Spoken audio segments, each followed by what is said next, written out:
মদিনার বাজার দিয়ে নবীজি যাচ্ছেন, নবীজির একটা ওট পছন্দ হয়েছে। তো নবী ওটের মালিকের কাছে গিয়ে জিজ্ঞেস করলেন, ভাইয়া এই ওটটার দাম কত?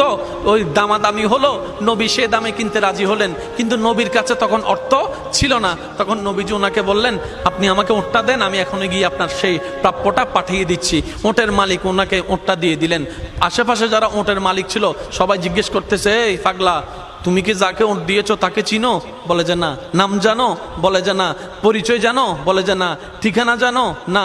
তো তুমি যে ওটটা দিয়ে দিলা, উনি যদি ওটার টাকাটা না ফাটায় তখন তো তুমি লসের মধ্যে চলে যাবা। সে ওটের মালিক বলে, এত সুন্দর নুরানি চেহারাওয়ালা কখনো বাটপার হতে পারে না, কখনো চিটার হতে পারে না, কখনো মিথ্যুক হতে পারে না।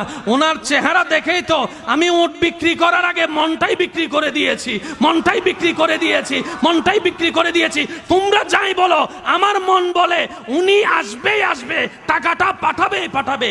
এই কথা বলতে না বলতে কিছুক্ষণ পরে নবীজির একজন সাহাবা এসে বলছেন, একটু আগে একজনে ওট নিয়ে গিয়েছেন, কাছ থেকে ওটের মালিকটাকে একটু দেখতে চাই। উনি বলে যে আমার থেকে। তো উনি বললেন, আমাদের নবী আপনার থেকে ওটটা নিয়ে গিয়েছেন, ধরেন ওটের টাকাটাও দিয়েছেন, আপনাদের খাবার জন্য কিছু খেজুরও হাদিয়া পাঠিয়েছেন, খেজুরও হাদিয়া পাঠিয়েছেন। ওই ওটের মালিক বলে, ভাইয়া